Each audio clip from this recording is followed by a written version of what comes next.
La situation s'est échauffée ce matin dans la localité de Dimbokro sur l'axe entrant et sortant de la ville.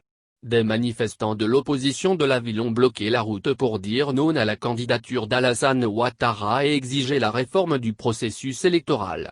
Les usagers de la route n'ont point apprécié cette situation et une altercation s'en est suivie.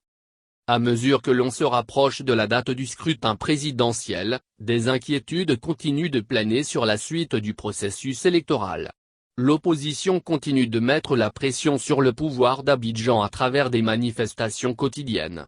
Chef-lieu de la région d'Unzi, la ville de Dimbokro qui est une ville du centre de la Côte d'Ivoire a été le théâtre d'échauffourées ce matin entre voyageurs et manifestants.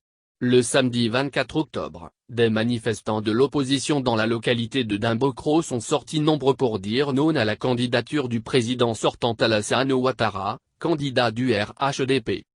À l'aide de gros troncs d'arbres placés le long de la route, les manifestants ont coupé la route menant à la ville et sortant de la ville. Une situation qui a créé de gros désagréments aux usagers de la route, notamment les voyageurs et les convoyeurs de produits vivriers d'une ville à une autre. Si ailleurs cette situation pousse les usagers de la route à patienter jusqu'à ce que les autorités policières viennent mettre de l'ordre afin de poursuivre leur voyage, ceux de ce matin n'ont pas été tendres avec les manifestants à Dimbokro. C'était inadmissible pour les voyageurs bloqués sur la route que les manifestants coupent des arbres, les disposent sur la route pour empêcher les voyageurs qui n'y sont pour rien de faire la route. Une grosse altercation a suivi entre les deux parties avant que les voyageurs rebroussent chemin face à la furie des manifestants qui ne voulaient rien entendre. L'opposition ivoirienne est vent debout depuis l'annonce de la candidature d'Alassane Ouattara à un troisième mandat qu'elle qualifie d'anticonstitutionnel.